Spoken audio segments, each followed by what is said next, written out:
ठीक है। तो बेसिकली पहले देख लेते हैं फॉरेन की होता है क्या। फॉरेन की बेसिकली होता है, इसका यूज होता है जैसे कि टेबल्स के बीच में रिलेशनशिप को एस्टेब्लिश करने के लिए। यानी हमारे पास टेबल है तो उसके बीच हम रिलेशनशिप एक तरह से एस्टेब्लिश करते हैं। तो एग्जाम्पल के थ्रू देखते हैं तो ज़्यादा बेटर समझ में आएगा। तो यहाँ पे हम एक टेबल क्रिएट कर रहे हैं जिसे person address, create table person address person ID integer, यानी आईडी को हमने इंटीजर बना दिया और उसमें एक कांस्टेंट ऐड किया। कांस्टेंट का नाम है एफ के विथ फॉरेन की पर्सन एड्रेस पर्सन आईडी। एक तरह से ये कांस्टेंट नाम हो गया, जैसे फॉरेन की है ना, एक तरह से ये कांस्टेंट है तो इसका हमने नाम ऐसे दे रहे हैं एफ के में फॉरेन की। और किस टेबल पे लग रहा है तो पर्सन एड्रेस, क्योंकि ये पर्सन एड्रेस है। और इसके अंडर किस कॉलम पे लग रहा है तो पर्सन आईडी। तो पर्सन आईडी पे और किसके बीच रिलेशनशिप एस्टेब्लिश हो रहा है, फॉरेन की पर्सन आईडी। यानी इसमें जो फॉरेन की है ये हमारा पर्सन आईडी।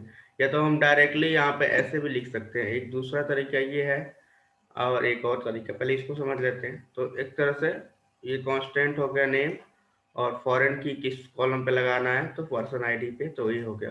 और किस पे रिलेशनशिप एस्टेब्लिश करना है टेबल पे, तो रेफरेंसेस पर्सन, यानी जो इससे पहले हमने पर्सन टेबल बनाया था उसमें पर्सन आईडी पे यहाँ पे। और एड्रेस वन, और इस टेबल के दूसरा कॉलम नाम है एड्रेस वन, जिसका वार्कर ले लिया, सिटी ले लिया और स्टेट ले लिया। आप इसको क्रिएट कर दिया।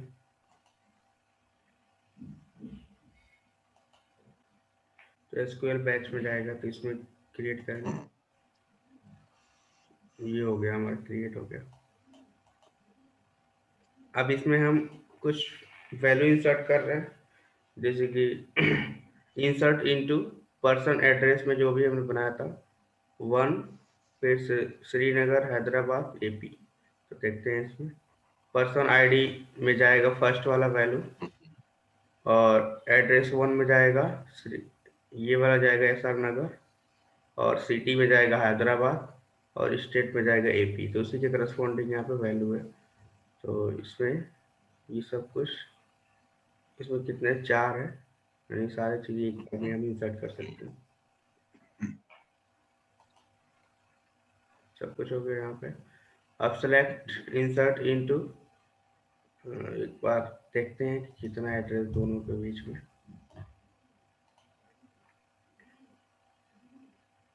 तो ये दोनों टेबल में देखते हैं। तो पहला हमारा टेबल ऑलरेडी पहले बना हुआ था जिसमें person ID, last name, first name, salary, तो ये हमारा था। उसके बाद हमने नया टेबल बनाया person ID, address, city, state.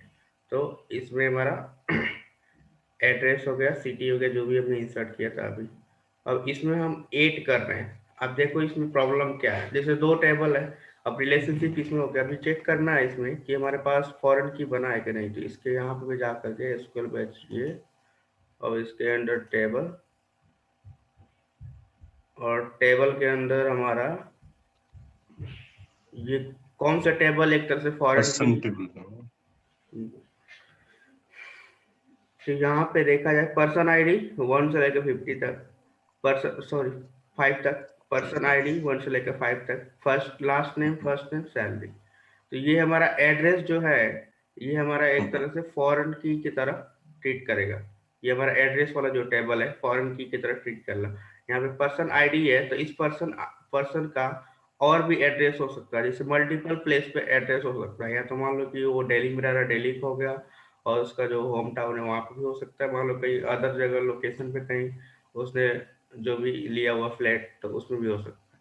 तो एक तरह से जो हमारा एड्रेस वाला है ये मल्टीपल हो सकता है। मैं एक और एड्रेस, पर्सन आईडी एक ही रहेगा लेकिन एड्रेस हम इसका ऐड कर सकते हैं, यानी मल्टीपल। ये हमारा डुप्लीकेसी हो सकता है क्योंकि हमने प्राइमरी की यहाँ पे नहीं लगाया है, फॉरेन की में यहाँ पे इंटीजर पर्सन आईडी पे।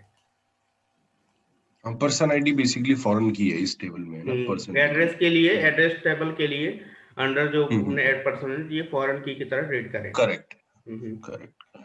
और यहाँ पे देखा जाए पर्सन, यहाँ पे हमने इसको एक्सपेंड करते हैं और की में जाते हैं। तो यहाँ पे हमारा ये पर्सन जो आईडी है यानी पर्सन टेबल में, तो ये हमारा प्राइमरी की है। और वही यदि हम देखते हैं पर्सन एड्रेस यहाँ पे और की में जाते हैं तो यहाँ पे एफ के लिखा होगा यानी फॉरेन की पर्सन में, इस तरीके से। अब इसको हम ऐड कर रहे हैं लेकिन ये फिर से इंटीग्रिटी इशू आएगा। जब तक हमारा पेरेंट वाले में यानी जो हमारा प्राइमरी की है, प्राइमरी टेबल है, यदि उसमें वो मैचिंग नहीं हो रहा है, यानी जो हमारा पर्सन आईडी मैचिंग नहीं हो रहा, तब तक हम इसमें इंसर्ट नहीं कर सकते यानी फॉरेन की टेबल में।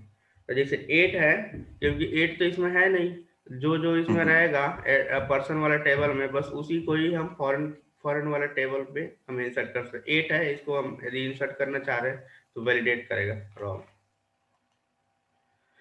कह रहा था insert statement conflicted with the foreign key constant के personality public occur in database. इसका मतलब ये हुआ कि जो हमारा पेरेंट है, यानी पेरेंट का मतलब जो जिससे हम रिलेशनशिप स्प्लेस किए हैं, यानी एड्रेस टेबल को पर्सन टेबल से, तो पर्सन टेबल में जो है ना, एक जो भी की है वो होना चाहिए, तभी वो इंसर्ट होगा, नहीं होगा तो वो इंटीग्रिटी इशू आएगा, वो एंटर करने ही नहीं देगा। तो यहाँ पे ये ठीक है। इंटीग्रिटी को प्रॉब्लम को सॉल्व करता है। अब इसका यूजेस देख लेते हैं यहाँ पे।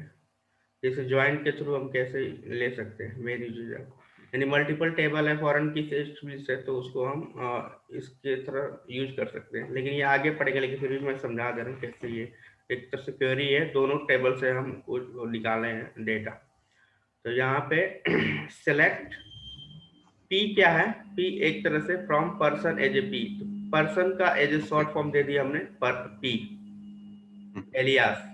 जैसे या तो पर्सन लिख दो, एज ए पी नहीं लिखेंगे तो पर्सन डॉट लिखना पड़ेगा, तो इसका एक शॉर्ट फॉर्म दे दिया एज ए पी। जैसे हम नहीं उसमें पढ़े थे, जब पाइथन पढ़ रहे थे नम पाई एज एन पी पाइथन में। पांडा पी डी, तो वैसे ही उसका नाम एक शॉर्ट फॉर्म दे दिया जिससे कि हमारा थोड़ा सा कन्वीनियंट इलियास। हो जाए। तो पर्सन एज ए पी, तो पी पर्सन एज ए पी जो करेक्टर है एज ए ट्रीट करेगा, एज ए वर्क करेगा पर्सन टेबल की तरह।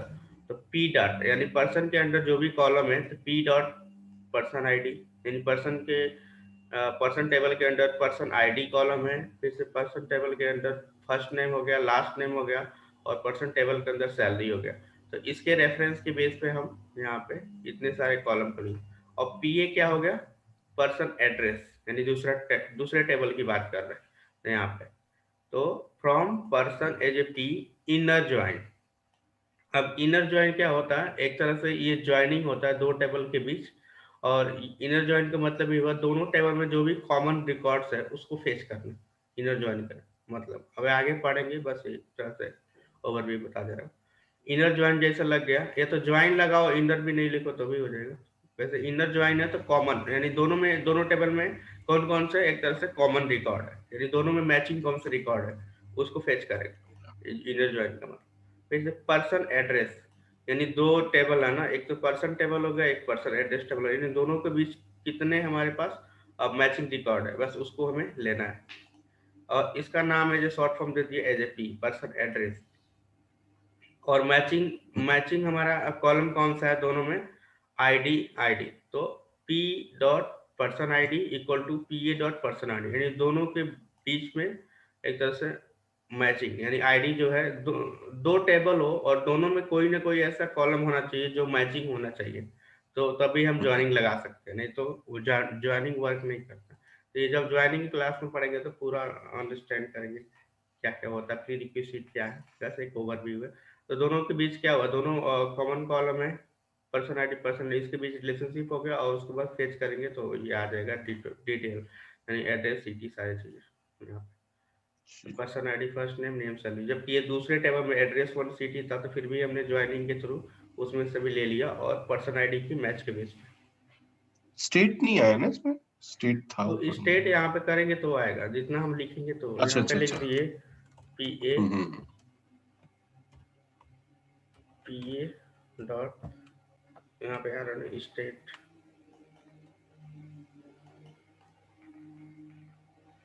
यहाँ पे देखते हैं ये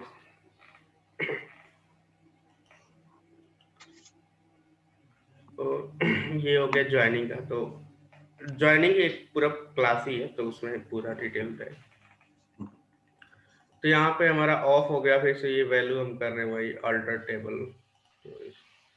तो set identity insert person of कर दिया, और फिर से इंसर्ट इनटू वैल्यू, ये वाला हमने ये कर दिया। तो इसमें ज़्यादा कन्फ्यूजन इसमें ज़्यादा, क्योंकि हमें हमें पता है इसका कॉन्सेप्ट, तो ज़्यादा इसमें करने की जरूरत नहीं। अब जैसे यहाँ पे ये अल्टर टेबल, जैसे मान लो हमने ऑलरेडी कोई कांस्टेंट हमने बना रखा है, और उस कांस्टेंट को हमें क्या करना, ड्रॉप करना, डिलीट करना। तो ये देखते हैं कि इसमें क्या है,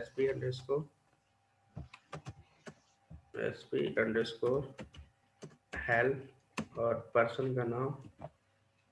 अब इसमें देखते हैं कि कांस्टेंट का क्या नाम है, यूसी फर्स्ट, यानी यूनिक कांस्टेंट को हम ड्रॉप कर रहे हैं। तो कांस्टेंट हमारा ये है, ये वाला यूसी पर्सन फर्स्ट नेम। तो UC person first name, let's suppose that इस हमारे कांस्टेंट को हमें ड्रॉप करना है टेबल से। तो हम डायरेक्टली ड्रॉप नहीं कर सकते कि ड्रॉप कांस्टेंट लिख दिए, उसके लिए हमें एक सिंटेक्स को फॉलो करना पड़ेगा, जैसे कि अल्टर टेबल। अल्टर टेबल का मतलब कि जो ऑलरेडी एग्जिस्टिंग हमारा टेबल है उसको हम मॉडिफाई कर रहे हैं, यानी पर्सन को, यानी एक तरह से मॉडिफाई कर रहे हैं। तो हमें उसके लिए हमें अल्टर लिखना पड़ता है, अल्टर टेबल। उसके बाद से हमारा ड्रॉप कांस्टेंट, यानी जो भी ड्रॉप है चाहे ऐड है तो कर सकते हैं, यानी एग्जिस्टिंग हमारा टेबल है उसमें या तो हम ड्रॉप कर सकते हैं, या तो कांस्टेंट को ऐड कर सकते हैं, या तो कॉलम को ऐड कर सकते हैं। ये सारी चीजें इससे कर सकते हैं। तो यही कह रहे हैं अल्टर टेबल पर्सन, यानी पर्सन को हम मॉडिफाई कर रहे हैं और ड्रॉप कर रहे हैं कांस्टेंट को, कांस्टेंट का जो नाम है इसको। तो ये कर देंगे, तो ये क्या करेगा, ड्रॉप कर देगा। और इसके बाद से जो भी है टेबल को भी ड्रॉप करना वो भी कर सकते हैं, और इसको, लेकिन कांस्टेंट को ये ड्रॉप हो गया, फिर से टेबल को ड्रॉप करना। तो ये सारे एक तरह से कमांड है इसको करने के लिए। जैसे डिलीट फ्रॉम, रिकॉर्ड को डिलीट करना उसको भी कर सकते हैं। तो एक बार ये देख लेते हैं, यहाँ पे सेलेक्ट स्टार फ्रॉम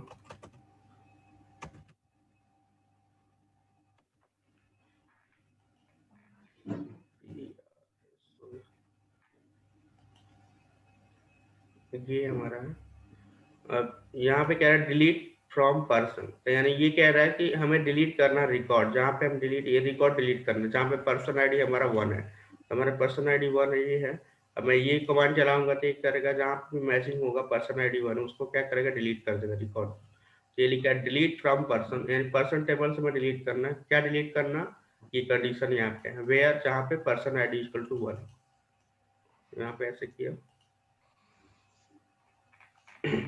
ये कह रहा था delete statement consider with reference primary की। इसका मतलब ये है कि ये डिलीट नहीं करेगा, इंटीग्रिटी इश्यू, क्योंकि हमने दो टेबल के बीच रिलेशनशिप किया था ना, फॉरेन की प्राइमरी की। तो वो क्या करता है, वो वैलिडेट करता है। तो पहले हमें जो हमारा एड्रेस वाला टेबल है उसको डिलीट करना पड़ेगा, तब इसके बाद करेंगे तो जाके ये होगा। क्योंकि डायरेक्टली हम पेरेंट की को नहीं डिलीट करते, पेरेंट टेबल को नहीं डिलीट कर ड्रॉप कर सकते। जैसे पेरेंट हमारा क्या है, पर्सन है। तो अब इसको हमें कोई भी रिकॉर्ड भी करना पड़ेगा, तो या तो हमें रिलेशनशिप को तोड़ना पड़ेगा, यानी जो जो जिसके बीच है, उसके बाद से हम ड्रॉप कर सकते हैं। तो ये इसका मतलब ये है, हमारा सिक्योरिटी प्रोवाइड करता है। जब हम भी फॉरेन की रिलेशनशिप बनाते हैं तो हमारे पास एक तरह से इंटीग्रिटी बनाए रखता है, जिससे कि कोई ड्रॉप ना कर सके, कोई रिकॉर्ड ना ड्रॉप कर सके एक तरह से। अच्छा, तो पेरेंट की है पेरेंट की पर्सन टेबल में आईडी था, पर्सन आईडी इस, और क्योंकि उसका रिलेशनशिप हमने दूसरे टेबल में रखा होता है वो हाँ, जैसे person address person person address है, इसीलिए अलाउ नहीं कर। यदि ड्रॉप टेबल भी करेंगे तो भी नहीं होगा यहाँ पे पर ड्रॉप। अगर अगर हम वो रिलेशन मतलब जो था, जो हमने इन्हें ज्वाइन किया था, अगर वो नहीं होता तो ड्रॉप हो जाता है। हाँ, तो ड्रॉप होता है। और तो इस अगर इस केस में ऐसा नहीं है कि हम पहले फॉरेन की जो थी वो वाली टेबल में से डिलीट कर दी रिकॉर्ड, फिर हाँ, फिर तो हो जाएगा। तो तो जैसे हो जाएगा। पर्सन एड्रेस है ना यहाँ पे, तो यदि हम्म, इसको मैं करूँगा तो ये यहाँ पे अल्टर किया ड्रॉप कांस्टेंट, लेकिन उसका जो फॉरेन की वाला है उस कांस्टेंट का नाम लिखना पड़ेगा यहाँ पे, तो उसके बाद से ये हो जाएगा। अच्छा। यानी डायरेक्टली यदि ड्रॉप करते हैं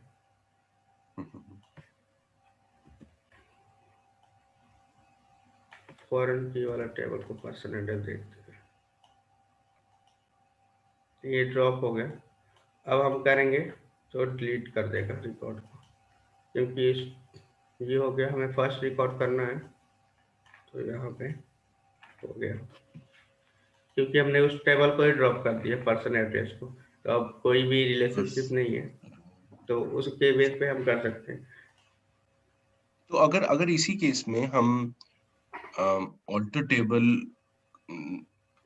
ये ड्रॉप कंस्ट्रेंट ना करके सीधा टेबल ही ड्रॉप कर देते, नीचे वाली line execute table drop person address, और फिर उसके बाद हाँ नहीं, डिलीट तो ओपन पर्सन करके। एड्रेस मैंने ड्रॉप डायरेक्टली किया, इसको हमने ड्रॉप ही नहीं किया ना कांस्टेंट वाला। अच्छा अच्छा अच्छा, नहीं क्योंकि किया ये ना। तो इसी पर्सन नहीं माना, तो मैं इसी को ही किया। वही वही वही, इसी को गिना। तो कहने अच्छा, मतलब सो यही बेसिकली इश्यू होता है। और ठीक एक है। और हम चाहे तो अच्छा। एग्जांपल कर सकते हैं। ये जैसे हम डिजाइन करने के लिए टास्क है, इसमें क्या करना है, जैसे create the table employ and job with the relevant constant of the column, employ table column list. तो इसमें एक होम टास्क है, जैसे कि हमें एक टेबल को डिजाइन करना है, जैसे एम्प्लॉय और जॉब टेबल का, और ओके। जिसमें उसमें क्या क्या उसका कांस्टेंट लग सकता है उस कॉलम में, उसको अपने अकॉर्डिंग उसमें कांस्टेंट को ऐड करना है। जैसे एम्प्लॉय टेबल में क्या क्या कॉलम होगा, जिसमें मैंने दिया एम्प्लॉय आईडी हो गया, फर्स्ट नेम हो गया, लास्ट नेम हो गया, जेंडर हो गया, कंट्री हो गया, date of birth, mobile number, email, remark. तो इसमें जो भी लगता है आपको कि किसमें कौन सा कांस्टेंट अप्लाई होगा, तो उसके अकॉर्डिंग आप डिजाइन कर सकते हो टेबल, ये वाला। और जैसे जॉब टेबल में ये जॉब आईडी हो गया, जॉब टाइटल हो गया, job mini salary, max salary, ये इज मैनेजर। तो ये हमारा दो टेबल है। इसमें चाहे तो आप रिलेशनशिप भी कर सकते हैं, और फिर से प्राइमरी एंड ठीक है। फॉरेन की पर status table with employ table, और ये भी करना है प्राइमरी की और फॉरेन की अच्छा। दोनों में रिलेशनशिप एस्टेब्लिश करना है, स्टेटस कॉलम नेम पर स्टेटस आईडी, स्टेटस नेम। तो एक तरह से ये होम टास्क है। हम्म, सॉरी, लास्ट वाले में क्या था, प्राइमरी की और फॉरेन की लगाना है इन इन दोनों में, प्राइमरी एंड फॉरेन एम्प्लॉय की टेबल और स्टेटस में। स्टेटस अच्छा, टेबल विद एम्प्लॉय। ठीक है। ठीक है, मैं वो कर लूंगा। ठीक है, नेक्स्ट मूव होते हैं, एक बार देख लेते हैं थ्योरेटिकल कोई पार्ट है। एक ये वाला कैस्केडिंग वाला रूल है, तो ये वाला देखते हैं, इसी का एक पार्ट है कैस्केडिंग रूल। पहले थ्योरेटिकल पार्ट देख लेते हैं, उसके वजह से समझ में आएगा।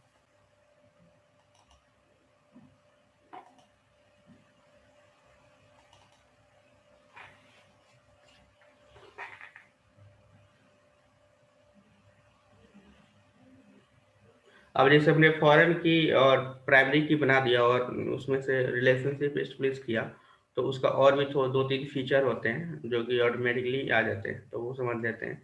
कैस्केडिंग वाला कैस्केडिंग रूल, तो यहाँ पे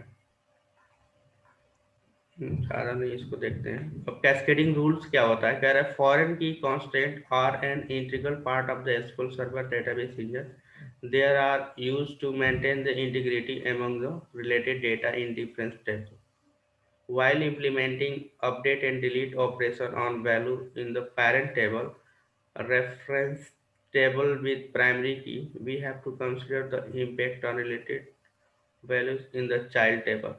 SQL Server provides the different tools for managing the effect of updates and deletes on child table value. How can these rules be used effectively without threatening the relationship integrity?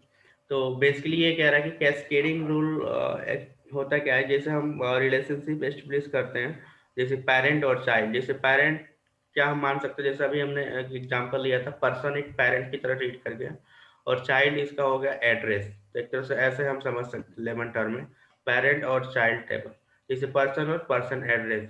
जब foreign की का हमने relationship हो गया दोनों table के बीच, तो इसमें क्या होता है, जैसे हम जैसे अपडेट कर डिलीट करेंगे, चाहे अपडेट करेंगे तो वो ऑटोमेटिकली, जैसे हमने डिलीट किया इसमें से प्राइमरी की से, तो वो ऑटोमेटिकली डिलीट हो जाएगा फॉरेन की में भी। तो ये कैस्केडिंग रूल अप्लाई होता है। जैसे हम डिलीट कर रहे थे, डिलीट नहीं हो रहा था ना, वहाँ पे नो एक्शन था, इसीलिए नहीं हो रहा था। तो ये वाला रूल है ऑटोमेटिकली, जैसे एक टेबल से हमने डिलीट किया प्राइमरी पेरेंट टेबल से, तो चाइल्ड वाला टेबल में ऑटोमेटिकली डिलीट हो जाएगा, अपडेट हो जाएगा। ये कैस्केडिंग, इसीलिए कैस्केडिंग साथ साथ दोनों टेबल में वर्क करता है ऑपरेशन। तो इसको और बेटर वे में अच्छा। समझते हैं। तो ये वाला एक तरह से इंटीग्रिटी बनाए रखता है। इससे इससे क्या होगा कि ना कोई टेबल डिलीट कर पाएगा, ना कोई रिकॉर्ड डिलीट कर पाएगा, यदि हम ये वाला रूल नहीं अप्लाई करते हैं। तो ये एज पर बिजनेस रिक्वायरमेंट के हिसाब से हम अप्लाई कर सकते हैं कैस्केडिंग रूल। तो इसका देखते हैं सॉल्यूशन। कह रहे फॉरेन की कांस्टेंट में be created by the reference से प्राइमरी की या यूनिक की। Foreign key constant ensure the relationship integrity of data in associated table. तो ये बोल रहा है ना, रिलेशनशिप इंटीग्रिटी बनाए रखता है, जैसे कि हम ना कोई रिकॉर्ड डिलीट कर पाए प्राइमरी की, जैसे पेरेंट टेबल से ऐड पर्सन से, ना कोई टेबल, ना उस टेबल को डिलीट कर पाए। एक तरह से इंटीग्रिटी को बनाए रहता है जो भी उसके table. A foreign key value में be null and indicates a particular record has no parents record, but if a value exists then it's bound to value associated value in parent table. When applying update or delete operation on parent table, there may be different requirement about the effect on associated value in child table. There are the four available option in SQL Server 2005। तो कहने मतलब ये है कि जैसे हम operation कोई भी परफॉर्म करते हैं अपडेट पेरेंट डिलीट टेबल का, जैसे पेरेंट की पे यानी पर्सन टेबल पे, तो उसमें ये में। सारे एक्शन परफॉर्म होंगे, यानी हमारे चाइल्ड टेबल पे, यानी जिसपे फॉरेन की हमारा लगा हुआ है। नो एक्शन का मतलब कि जो भी हम डिलीट करेंगे हमारे पेरेंट टेबल से यानी पर्सन टेबल से, तो उसका मतलब कि कुछ भी नहीं होगा, डिलीट ही नहीं करेगा। ये अच्छा, कैस्केड वो हो उसमें नहीं गया। डिलीट करेगा जैसे हमने डिलीट कर रहे थे ना पर्सन चाइल्ड से एक टेबल में। रिकॉर्ड, तो चाइल्ड वाला में से अलाउ ही नहीं करेगा, कुछ भी नहीं होगा। तो कैस्केड, अच्छा। सेट, नल, ये चार ऑपरेशन परफॉर्म होते हैं। तो इसको यहाँ पे देखते हैं। फर्स्ट वाला है नो एक्शन। इसका मतलब not allowed error message would be generated. जैसे हम डिलीट कर रहे थे पर्सन से एक रिकॉर्ड को, तो एरर मैसेज आ रहा था, डिलीट नहीं हो पा रहा था। Update operation on parent table. Parent table का मतलब कि हमारा जो पर्सन टेबल था। Delete operation on parent table, यानी डिलीट ऑपरेशन यहाँ पे भी no action, not allowed. Update हो गया ये वाला ऑपरेशन, ये हमारा हो गया डिलीट ऑपरेशन। तो यहाँ पे नॉट अलाउड एरर मैसेज आएगा, not allowed error message would be generated. इसका मतलब कि जैसे हम कोई अपडेट करेंगे पेरेंट टेबल में और डिलीट करेंगे तो एरर आएगा, जैसे वो एरर आ रहा था। अब कैस्केड हम अप्लाई कर देते हैं तो क्या होता है, associated value in the child table would also be updated. जैसे पेरेंट टेबल में हम कोई भी अपडेट करेंगे तो ऑटोमेटिकली उसमें अपडेट हो जाएगा चाइल्ड वाला में, कैस्केड में। Associated record in child table would also be deleted, यानी डिलीट हो जाएगा, अपडेट हो जाएगा। Set null. First, sorry, cascade तो समझ में आ गया। नो एक्शन में कहने का मतलब ये है कि पेरेंट और चाइल्ड में क्योंकि रिलेशनशिप एस्टैब्लिश है, तो पेरेंट में अगर कुछ डिलीट करेंगे तो एरर मैसेज आ जाएगा। जैसे हम अभी हम कर रहे थे ना, उसमें एक डिलीट कर रहे थे तो नहीं हो रहा, नो एक्शन था अप्लाई, इंटीग्रिटी प्रॉब्लम आ रही थी, यानी वो एरर मैसेज आएगा, डिलीट नहीं करने देगा। सिंपल अच्छा, सी बात। ठीक, ठीक है। अब जैसे सेट नल कर दिया, तो associated value in the child table would be set to null.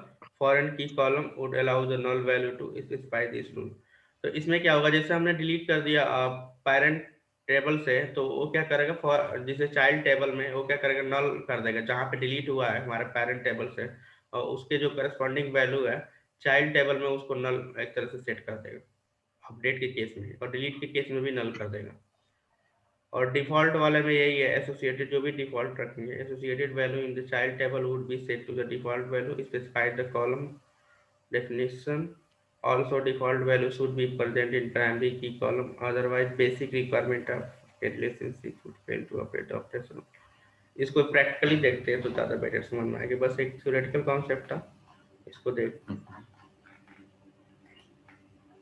तो इसको कैस्केडिंग वाला देखते हैं। तो कैस्केडिंग रूल्स यहाँ पे, no action, cascade, set null, set default, create the simple table. तो यहाँ पे हमने क्रिएट द पेरेंट टेबल, तो पहले हम चेक करते हैं क्या ये टेबल इस डेटाबेस में ऑलरेडी है कि नहीं। तो इसके लिए हमें क्या करना पड़ेगा, एग्जिस्ट लगाना पड़ेगा, एक इनबिल्ट फंक्शन है, और select star from system dot object. यदि मैं इसको सेलेक्ट करके रन कराता हूँ, ये पूरा नहीं सिलेक्ट हुआ,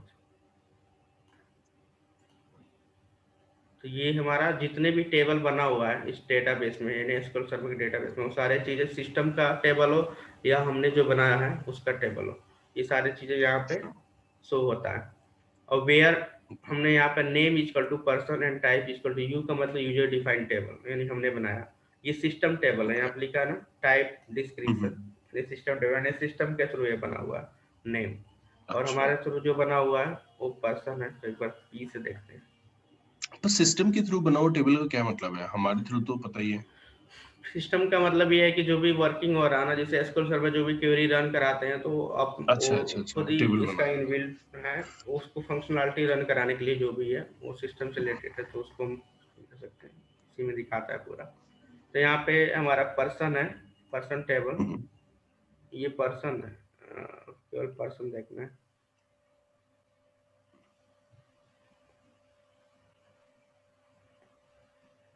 ये है पर्सन, ठीक है। तो ये कह रहा है कि पहला तो इसने सेलेक्ट किया, select star from system dot object, ये सारे टेबल सिस्टम से रिलेटेड जितने भी ऑब्जेक्ट है सारे डिस्प्ले हो गए टेबल के नाम। अब हमें क्या फिल्टर करना है, नेम इक्वल टू पर्सन, तो ये नेम कॉलम है ना, तो नेम कॉलम में जहाँ पे पर्सन है उसको फिल्टर करें, और जहाँ पे टाइप इक्वल टू यू हो, तो टाइप हमारा क्या है, यहाँ पे लिखा है आईटी ओ, और यू, तो यू का मतलब हम्म, यूजर डिफाइंड, हम्म, और पी के मतलब प्राइमरी की, तो एक तरह से यूजर ने जो बनाया है उसका यू का मतलब इंडिकेट कर रहा है। तो पर्सन ये दोनों मैच करेगा तो उसी को फिल्टर कर लेगा। तो जैसे मैं इसको रन कराऊंगा यहाँ पे, तो बेसिकली एक रिकॉर्ड को फिल्टर करेगा, जो भी मैचिंग होगा यहाँ पे कंडीशन, तो यहाँ पे ये आ गया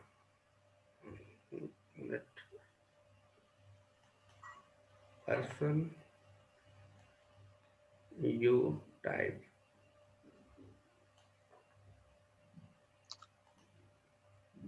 मुझे लग रहा है कुछ मिसमैचिंग हो रहा है, एक बार देखते हैं।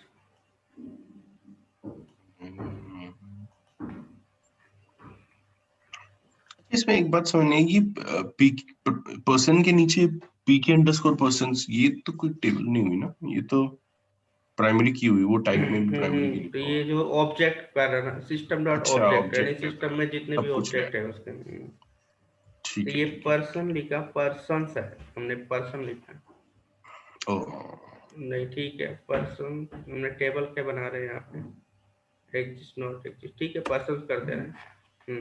हम्म, तो अब हम्म, ये हमारा हो गया, तो अब इसके बाद से ये चेक करके बताएगा क्या एग्जिस्ट है क्या नहीं है। तो ये कह रहा है कंप्लीट एग्जिस्ट है, यानी इस नाम के जो है ना ऑब्जेक्ट एग्जिस्ट है डेटाबेस में। तो यदि मैं केवल इसको रन कराता हूँ, प्रिंट एग्जिस्ट, तो मतलब एग्जिस्ट है तो इसलिए प्रिंट कर दे एग्जिस्ट। तो ये वाला हमने क्वेरी रन कराया, तो हम्म, यहाँ पे ये एक तरह से रिटर्न कर दिया एक रिकॉर्ड। तो जैसे कोई भी रिटर्न करेगा रिकॉर्ड, तो उस केस में एग्जिस्ट क्या करता है, यदि कुछ भी रिटर्न पाता है तो वो क्या करता है, ये ट्रू हो जाएगा कंडीशन, यानी कुछ भी रिटर्न होके हम्म, आता है तो ये क्या करेगा, ये ट्रू रिटर्न करेगा एग्जिस्ट। तो एग्जिस्ट क्या हम्म, करेगा, ट्रू रिटर्न करेगा, जब ट्रू करेगा तो ये कंडीशन जब ट्रू होगा तो ये वाला एग्जिस्ट होगा, तो ये वाला प्रिंट करेगा एग्जिस्ट। यदि ये ट्रू नहीं हम्म, होता, जैसे मान लो कि पर्सन की जगह मैंने ये हटा दिया और मैं ये कह रहा हूँ, तो इसमें कोई भी रिकॉर्ड एक तरह से रिटर्न नहीं कर रहा है, तो इस केस में क्या होगा कि एग्जिस्ट नहीं है, तो ये आएगा नो एग्जिस्ट, क्योंकि इसमें कोई रिकॉर्ड नहीं आ रहा, यहाँ पे आ गया नो एग्जिस्ट। हम्म, तो ये बेसिकली जब भी हम टेबल को डिजाइन करते हैं, जैसे कि मान लो कि कोई प्रोजेक्ट पे वर्क करते हैं, तो इस केस में क्या होता है कि पहले वैलिडेशन लगाता है, चेक करता है कि टेबल बना है, यदि टेबल बना है तो हमें बनाने की जरूरत नहीं है, तो उसमें कंडीशन लिख देंगे, जैसे कि इस केस में ये टेबल अच्छा, नहीं एग्जिस्ट है, तो यहाँ पे उस कोड लिख देंगे टेबल बनाने के लिए, तो बना, यदि हम्म, यहाँ पे हम्म, टेबल बना हुआ है तो हमें बनाने की जरूरत नहीं है, ऐसे छोटा, इस तरह से हम चेक समझ करके गया समझ करते गया। हैं। हम्म,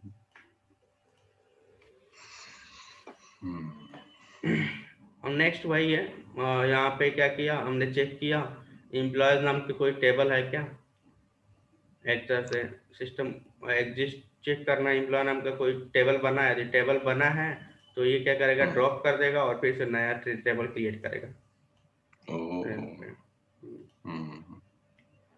तो यहाँ पे बना होगा तो ड्रॉप पर करके ये फिर अच्छा, पर ये क्रिएट तो टेबल करेगा, लेकिन हमने इसमें ये तो स्पेसिफाई नहीं करा कि कौन से स्कीमा के एंटर करें।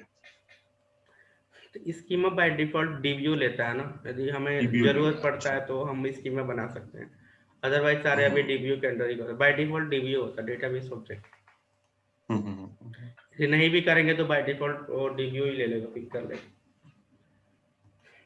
तो यहाँ पे क्रिएट टेबल किया एम्प्लॉयज नेम का, और इसमें हमने 2 कॉलम रखा, एक एम्प्लॉय नंबर, एक एम्प्लॉय नेम। तो स्मॉल इंटीजर ओके, और इसको प्राइमरी की बनाया और वर्कर एम्प्लॉय नेम। ठीक है। फिर से ये पेरेंट हमारा टेबल हो गया, एक चाइल्ड टेबल बना देते हैं। इसमें चेक करते हैं क्या हमारे पास एम्प्लॉय एजुकेशन नाम का कोई टेबल है डेटाबेस में, यदि है उसको ड्रॉप कर दे और फिर से क्रिएट टेबल करें। ठीक है। ये चाइल्ड है, इसमें भी प्राइमरी की रखा हुआ है, ऊपर भी प्राइमरी की रखा हुआ है। तो इसमें एम्प्लॉयज में हमने केवल एम्प्लॉय नंबर पे प्राइमरी की रखा है और एम्प्लॉय नेम पे हमारा नहीं है। और इसमें हमारा एम्प्लॉय एजुकेशन में क्या है, एजुकेशन आईडी है, तो स्मॉल इंटीजर हो गया, आइडेंटिटी रखा और इसको भी प्राइमरी की रखा। एम्प्लॉय नंबर ये हमारा डिफॉल्ट 100 हो गया, और यहाँ पे डिग्री टाइटल ये हो गया। तो अभी रिलेशनशिप नहीं बनाया, बस हमने एक एज ए कॉल, एक तरह से हमने केवल एक टेबल क्रिएट किया है अभी। ये हो गया, ठीक है। अब हम क्रिएट करेंगे फॉरेन की रिलेशनशिप दोनों के बीच। तो एक तो ऐसे कर सकते हैं, तो डायरेक्ट हम जीयूआई के थ्रू भी कर सकते हैं, इसको भी देख लेते हैं। नहीं, यही ठीक है। ठीक है, तो यहाँ पे अभी तो हमने बस एक टेबल को डिजाइन किया और कुछ नहीं किया, तो अब देखते हैं फॉरेन की कैसे हम करेंगे। तो फिर से if exist select some object, फिर से इसका भी नेम हमें चेक करना पड़ेगा कि ये इस नेम से कोई है क्या। तो इसका बेसिकली रूल क्या है, एफ का मतलब फॉरेन की, और एम्प्लॉय एजुकेशन पे हम क्या कर रहे हैं, लगा रहे हैं हम फॉरेन की कांस्टेंट, और उसके बाद से एम्प्लॉय, यानी रेफरेंस जो होगा एम्प्लॉय टेबल का होगा। तो इसका एक कांस्टेंट नेम हो गया, और एफ का मतलब फॉरेन की चेक कर रहा है, यदि ये एग्जिस्ट है तो अल्टर करके ये हमारा ड्रॉप कर दे कांस्टेंट को, क्योंकि डायरेक्टली ड्रॉप नहीं कर पाएंगे।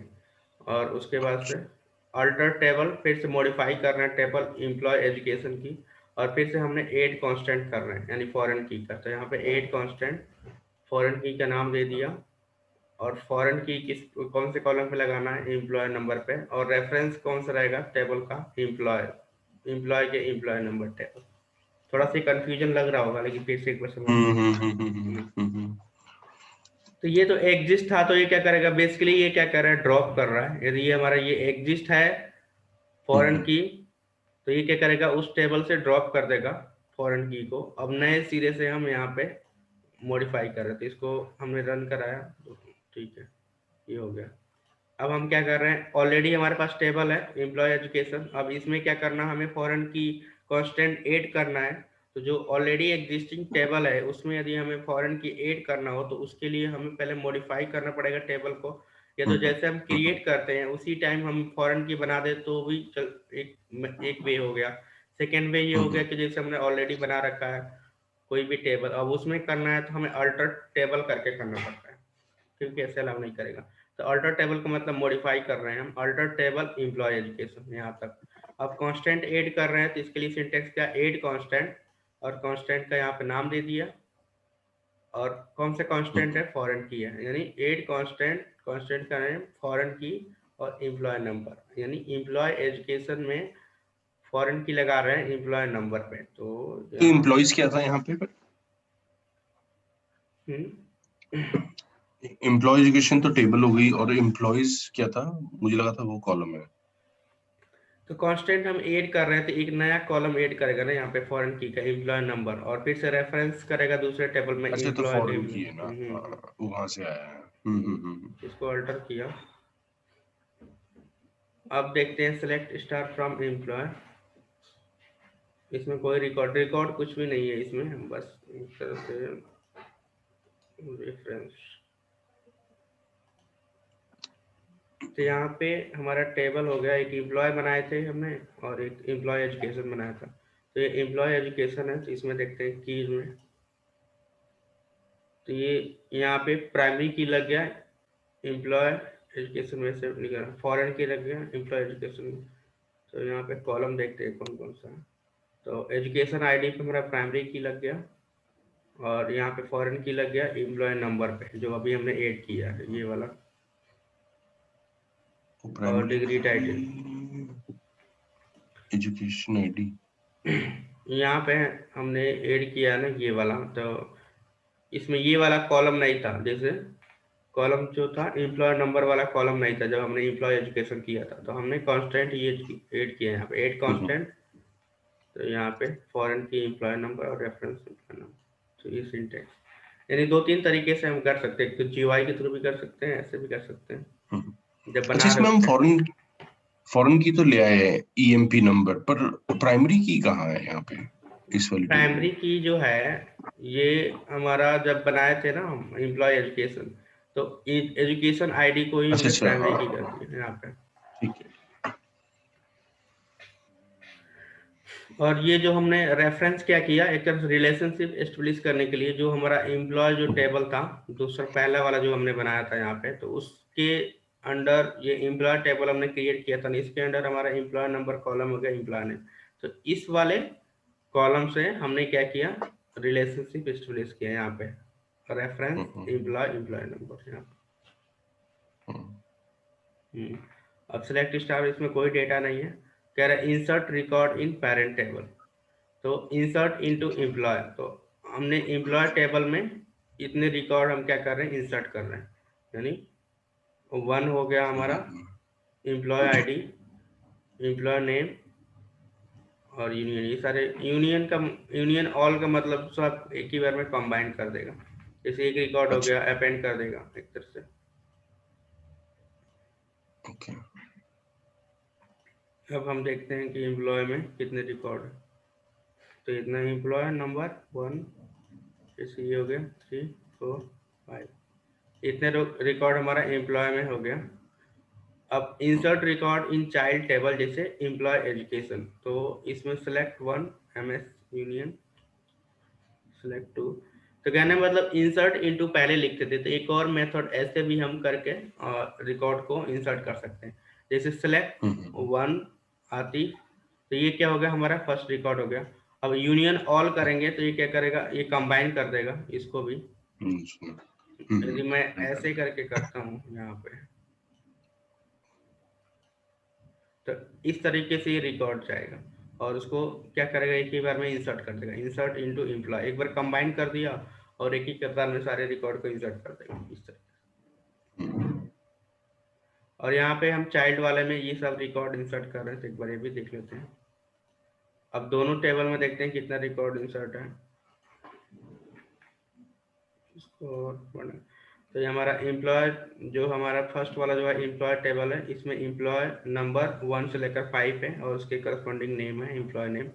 और फिर से हमारा जो चाइल्ड टेबल था, जो कि एजुकेशन, एम्प्लॉय एजुकेशन जो टेबल था, ये हमारा एजुकेशन आईडी हो गया और एम्प्लॉय नंबर हो गया और डिग्री। ये जो चीट करेगा फॉरेन की तरह एम्प्लॉय एजुकेशन जो टेबल है, क्योंकि यहाँ पे फॉरेन की एम्प्लॉय नंबर है, एक तरह से ये जो है कॉलम फॉरेन की, फॉरेन की कांस्टेंट है इसमें अप्लाई हुआ है, तो ये ट्रीट करेगा ये फॉरेन की यानी चाइल्ड टेबल की तरह।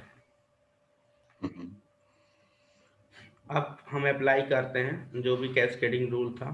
ये पहला है no action rule which is default specified of the F K constant, यानी हमने नो एक्शन बाय डिफॉल्ट होता है, जैसे हम बनाते हैं रिलेशनशिप दो टेबल के बीच, तो बाय डिफॉल्ट नो एक्शन हो जाता है, उसमें हमें कुछ नहीं है। तो try to update the reference PK, तो यहाँ पे हम क्या कर रहे हैं, अपडेट एम्प्लॉय, यानी हम इस टेबल को अपडेट करना चाह रहे हैं उसके रिकॉर्ड में, जैसे कि जहाँ पे एम्प्लॉय नंबर 100 हो, एम्प्लॉय एम्प्लॉय का रिकॉर्ड ये है और एम्प्लॉय नंबर इक्वल टू 1, तो एम्प्लॉय नंबर इक्वल टू 1 हो यहाँ पे, और उसके जगह के क्या हो जाए, हमारा 100 हो जाए, 1 की जगह क्या हो जाए, 100 हो जाए यहाँ। ये हमारा पेरेंट टेबल है ना? यानी पेरेंट टेबल पे हमें क्या करना ठीक है, है। जहाँ पे भी एम्प्लॉय नंबर 1 है वहां पे हमें अपडेट करना है 100। तो इसका सिंटेक्स ये होता है, update employ set employ number equal to 100, employ number equal to 100। कहाँ पे सेट करना है, जहाँ पे हमारा एम्प्लॉय नंबर इक्वल टू 1। चलिए इसको मैं ठीक है। करता हूँ। तो ये क्या कर रहा है, द अपडेट स्टेटमेंट कॉन्फ्लिक्टेड, फिर से ये वही वाला एरर आ रहा है, क्योंकि नो एक्शन के फॉर्म में क्या होता है कि अलाउ नहीं करता है।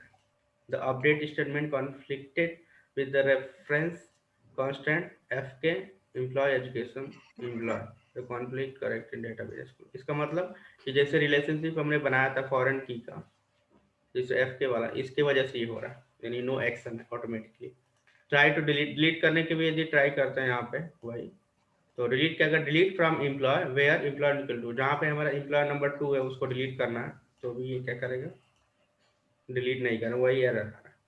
तो अभी हमने देखा था ना यहाँ पे, नो एक्शन में not allowed error message would be generated, update operation on parent table, delete operation on parent table, not allowed error message would be generated. यानी दोनों के केस में हमने अप्लाई किया, दोनों में एरर आया।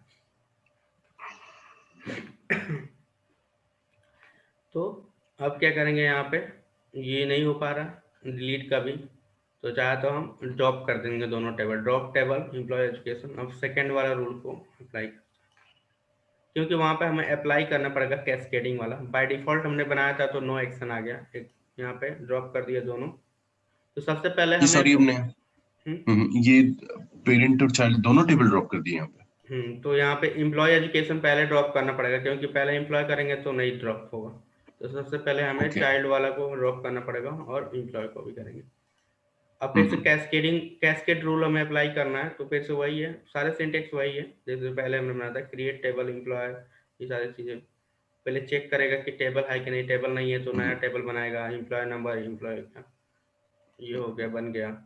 फिर से चाइल्ड टेबल को यहाँ पे क्रिएट करेगा, फिर से चेक करेगा कि एम्प्लॉय एजुकेशन नाम का कोई टेबल है कि नहीं, नहीं है तो ड्रॉप कर देगा, नहीं है तो फिर से यहाँ पे ये करेगा, फिर से एक नया टेबल बना रहा है, जैसे education ID small integer identity primary की, फिर से एम्प्लॉय नंबर डिफॉल्ट 100 और डिग्री टाइटल, ये हो गया। तो ये हमने एक चाइल्ड बना दिया यहाँ पे, फिर से हमने इंसर्ट कर दिया वही जो था।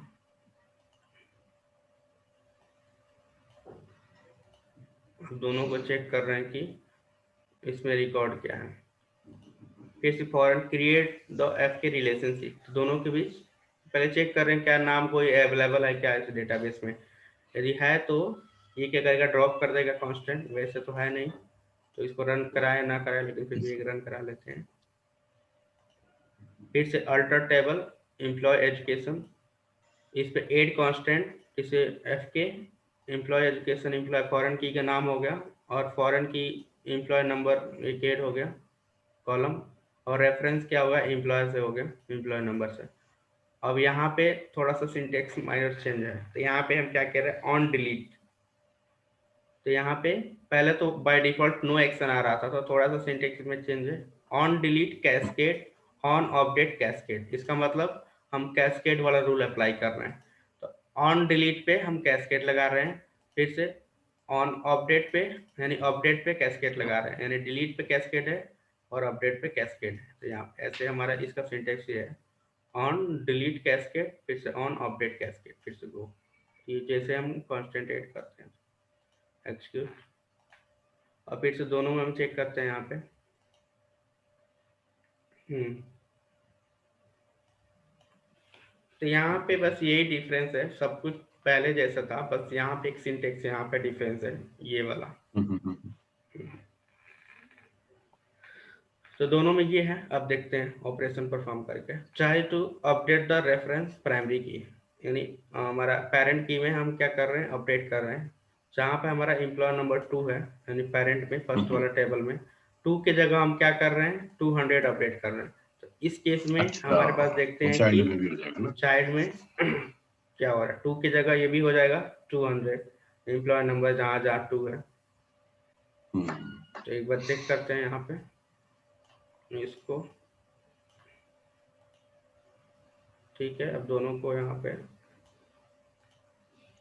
देखो, यहाँ पे 2 था, 200, यहाँ पे एम्प्लॉय नंबर में 2 था 200, यहाँ पे 2 था 200, तो हमें अपडेट करने की जरूरत नहीं, ऑटोमेटिकली उसमें हो गया अपडेट। तो ये वाला हमारा कैस्केड हो गया। तो यहाँ पे कैस्केड वाला हमारा associated values in child table would also be updated, यानी अपडेट के ऑपरेशन में। अब फिर से डिलीट में भी associated record in child table would also be deleted. अभी तो हमने डिलीट नहीं किया, बस अपडेट किया, तो ये अपडेट हो। अब डिलीट करके देखते हैं। Try to delete the record with the reference, ठीक है। तो यहाँ पे डिलीट फ्रॉम एम्प्लॉय, यानी पेरेंट टेबल से हम डिलीट कर रहे हैं, जहाँ पे एम्प्लॉय नंबर 200 है उसी को। तो अभी इसमें दोनों में है 200 200, यहाँ से डिलीट होगा तो यहाँ से भी डिलीट हो जाएगा। तो इसको डिलीट करते हैं, डिलीट। अब दोनों को चेक करते हैं, सॉरी ये डिलीट है ना, और इसको भी 200 वाला डिलीट हो गया। दो जो था ना एम्प्लॉय नंबर 200 यहाँ पे नहीं है, और यहाँ पे भी वो दोनों रिकॉर्ड डिलीट हो गया।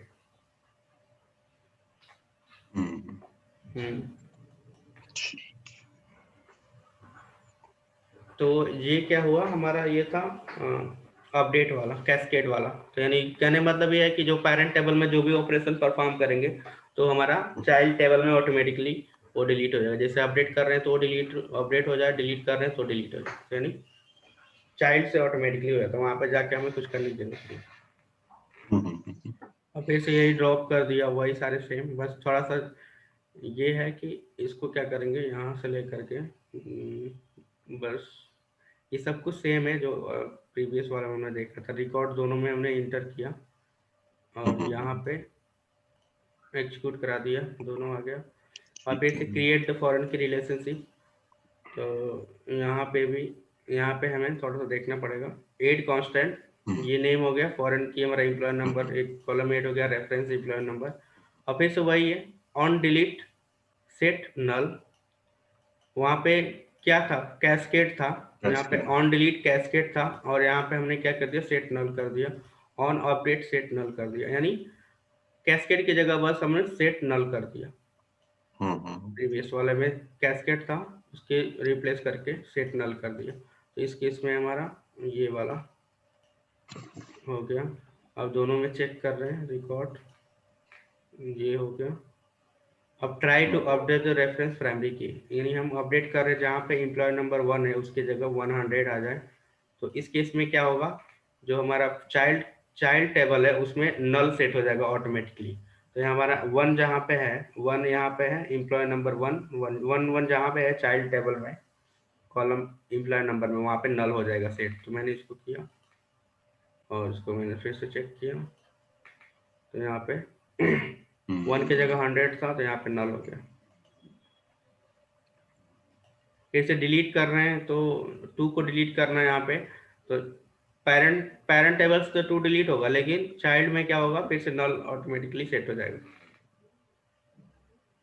तो यहाँ पे डिलीट भी कर रहे हैं और फिर से यहाँ पे चेक किया, तो यहाँ पे नल हो गया, यानी जहाँ जहाँ 2 था वहाँ नल ऑटोमेटिकली सेट हो गया। और एक बार लास्ट वाला जो बचा हुआ डिफॉल्ट वाला वो देख लेते हैं, ड्रॉप कर दिया और सारी चीजें वही है डिफॉल्ट रूल। ये रिकॉर्ड हमने इंसर्ट कर दिया। अब फिर से यहाँ पे देखते हैं, ये सारे अल्टर टेबल, एम्प्लॉय एजुकेशन, ये हो गया, फॉरेन की।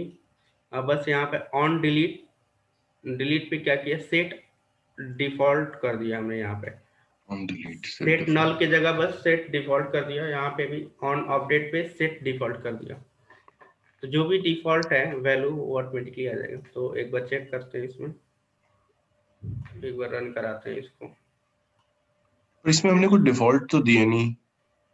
हाँ तो देखते हैं यहाँ पे डिफॉल्ट, एक बार देखते हैं यहाँ पे डिफॉल्ट वाले में जब टेबल क्रिएट किए थे ना उस टाइम हमने डिफॉल्ट दिया होगा। तो यहाँ पे एम्प्लॉय एजुकेशन, तो यहाँ पे एम्प्लॉय नंबर जो था, अच्छा तो यहाँ डिफॉल्ट पे 3 डिफॉल्ट 3 है, तो डिफॉल्ट जो वैल्यू था ऑटोमेटिकली डिफॉल्ट वाला चला जाएगा, ये वाला। यानी ये चाइल्ड टेबल में जो हमने डिफॉल्ट किया था वो डिफॉल्ट ऑटोमेटिकली 3 सेट हो जाएगा। देखते हैं चाइल्ड टेबल में एम्प्लॉय आईडी। तो यहाँ पे हम अपडेट कर रहे हैं यानी पेरेंट टेबल को, जहाँ पे हमारे पास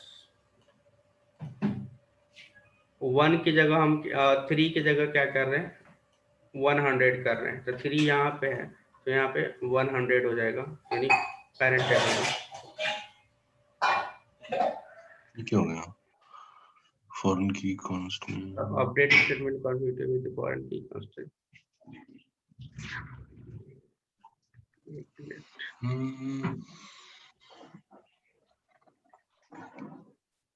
update employ set employ 100 where employ equal to 3।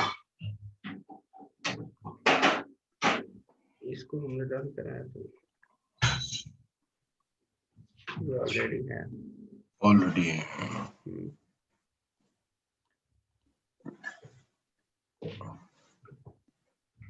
The update statement configure with foreign key constant. ये मुझे लग रहा है कॉन्फ्लिक्ट कर रहा है।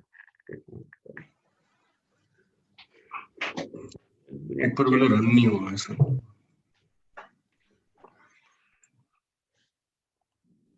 ठीक है, एक जॉब पैकेज दोबारा देखते हैं स्टार्टिंग से दोनों को।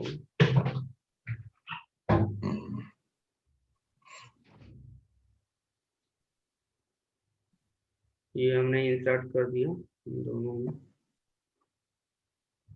क्रिएट कर दिया यहाँ पे अपडेट वाला, यहाँ पे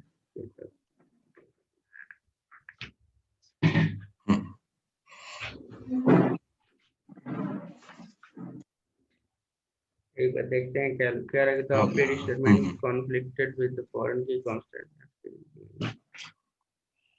The conflicted occurred in database skill practice table interview employee column में employee number।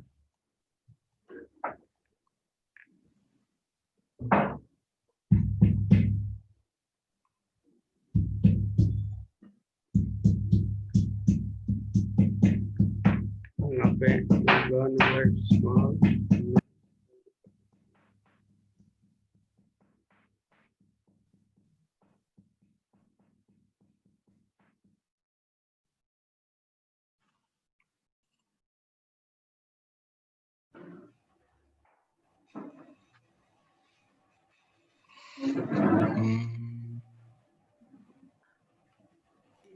ये हमने अपडेट डिलीट फ्रॉम एम्प्लॉय, और इससे पहले हमने अपडेट किया था। अगर डिलीट वाला देखते हैं एम्प्लॉय नंबर 500 तो होगा नहीं इसमें, पता नहीं इससे पहले था। अभी तो हमने 2019 वाला किया था, देखना पड़ेगा कुछ फंक्शनलिटी कुछ चेंज हुआ। 2012 में चल रहा था ना, तो उसमें कुछ न कुछ अपडेट होता रहता है ना इसमें। तो यहाँ पे यदि हम अपडेट कर रहे हैं जहाँ पे एम्प्लॉय नंबर इक्वल टू 3, ठीक है, update employ number equal to 3 है ही है, और उसके जगह 100 कर रहे हैं तो यहाँ पे ठीक है, ये नहीं कर रहा। यदि हम डिलीट देखते हैं तो डिलीट हम कर दें एम्प्लॉय नंबर इक्वल टू यहाँ पे 5 वाला कर, ये डिलीट हो गया।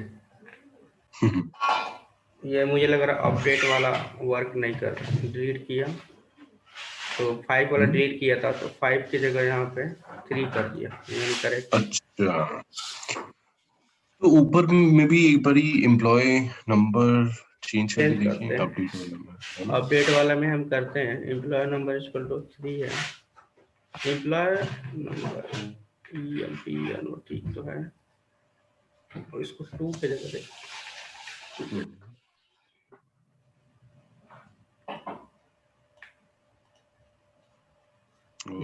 ये होगा। मुझे ये लग रहा है वो हमने ऊपर डिफॉल्ट फॉरेन की में डिफॉल्ट रखा था ना 3, तो कॉन्फ्लिक्ट हो रहा था। अभी कुछ, हाँ जी, वही नीचे दिखा भी रहा था कि कुछ कॉन्फ्लिक्ट हो रहा है फॉरेन की के साथ, यानी जो सेम डिफॉल्ट था उसी वैल्यू को हम कर रहे थे तो कॉन्फ्लिक्ट उसमें कुछ नहीं। तो वही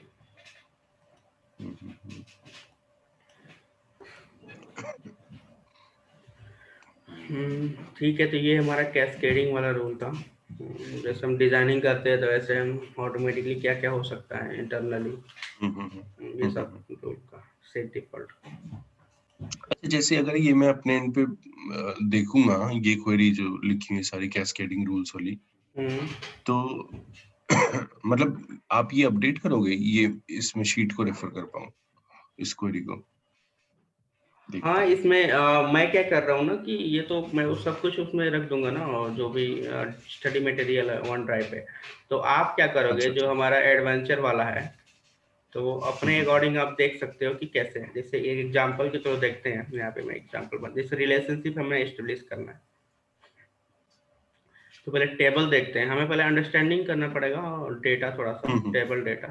तो यहाँ पे हम पहले तो देखेंगे कस्टमर, तो यहाँ पे कस्टमर वाला देखते हैं, राइट क्लिक किया, सिलेक्ट टॉप 100, तो यहाँ पे लिखा है पर्सन आईडी स्टोर आईडी। तो कस्टमर आईडी ये मुझे लग रहा है प्राइमरी की है इसका।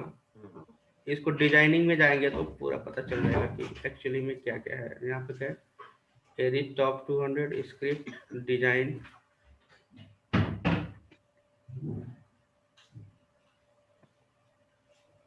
तो डिजाइनिंग में जाने के बाद यहाँ पे पता चल रहा है कि ये कौन सा है। जैसे यहाँ पे है तो ये की लगा हुआ है, तो इसको पता चल जाएगा कि प्राइमरी की है यहाँ पे।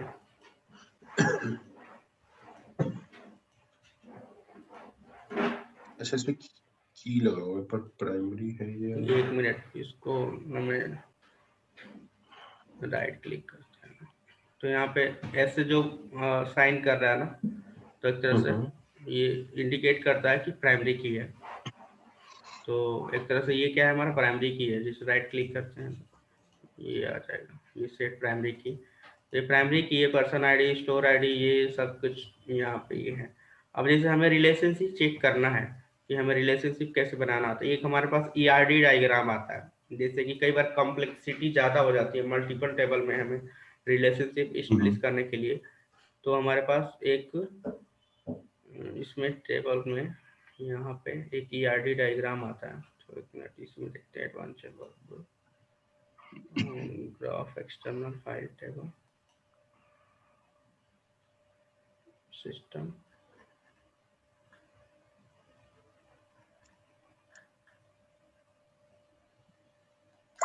ये है डेटाबेस डायग्राम। तो यहाँ पे इसको राइट क्लिक किया, कह रहा new database diagram install diagram support, new database diagram cannot excuse database principal because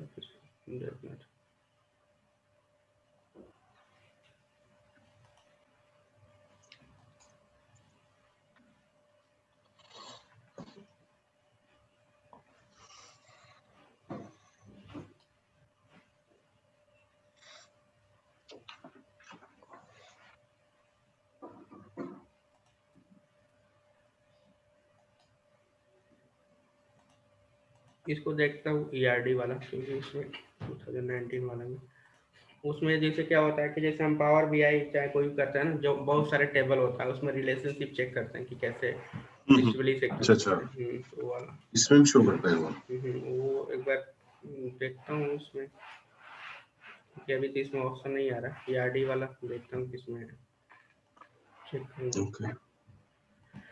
तो अभी हमने कंप्लीट कर दिया कांस्टेंट, जितने भी कांस्टेंट था, और उसके बाद से कैस्केडिंग वाला, और एक होम टास्क भी मिल गया। और नेक्स्ट एक बार देख लेते हैं आगे क्या करना है हमें।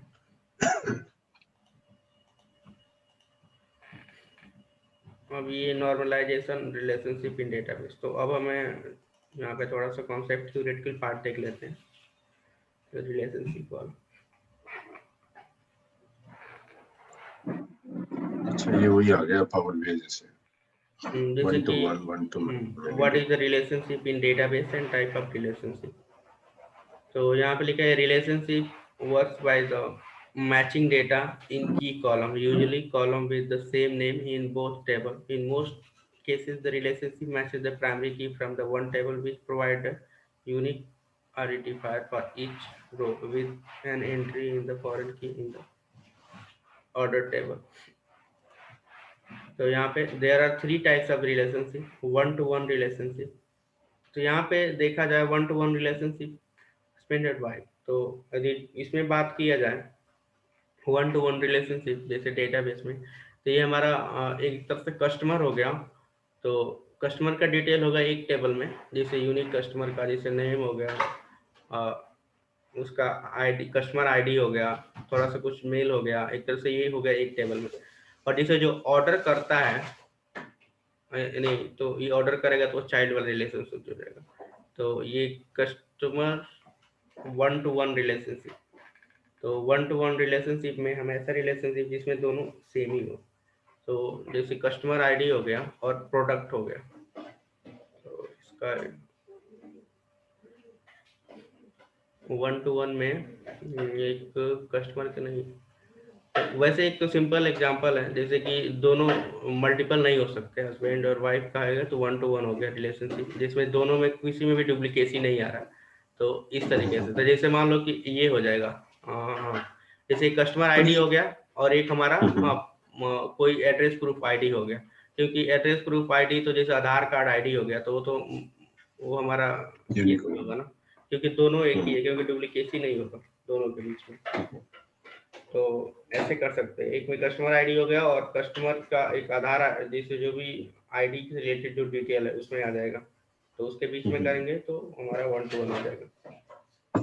तरीका 1 to 1 relation, in this relationship person can have the relation with one person only, one thing has a relation with one thing only, 1 relationship pro, यानी कहने मतलब कि दोनों टेबल में दोनों यूनिकली आइडेंटिफाई और रिकॉर्ड, और दोनों के बीच हम रिलेशनशिप बना सकते हैं टेबल के बीच, यानी दोनों में डुप्लीकेसी ना आए, जैसे प्राइमरी की दोनों के बीच में।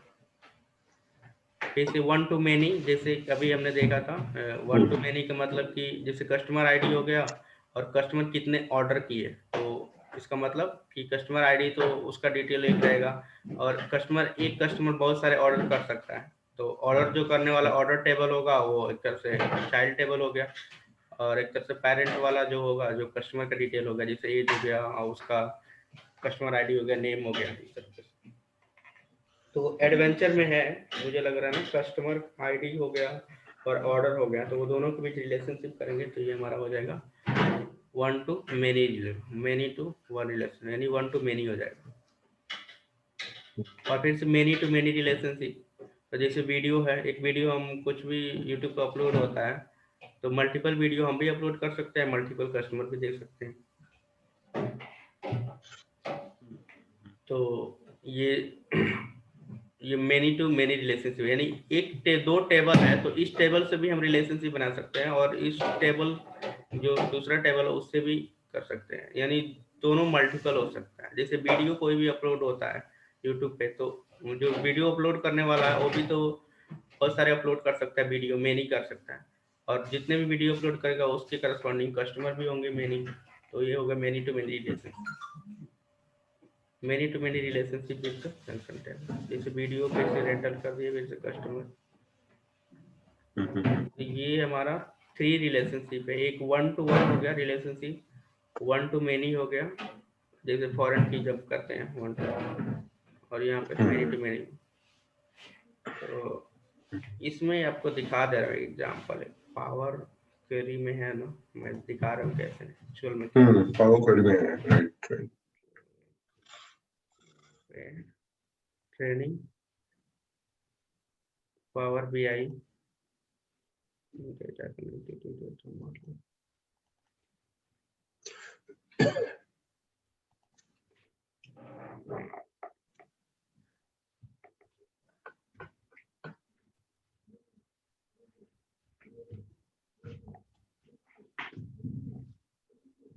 हमने एडवेंचर वाला लिया था ना, तो मुझे लग रहा है ये सारे टेबल उसमें भी होगा, एडवेंचर उसमें भी है, पावर बीआई में करे हैं मैंने सारे। तो ये सब चीजें इसमें भी हमें यूज हो जाएगा, कैसे हम मॉडलिंग जब ओपन हो रहा है।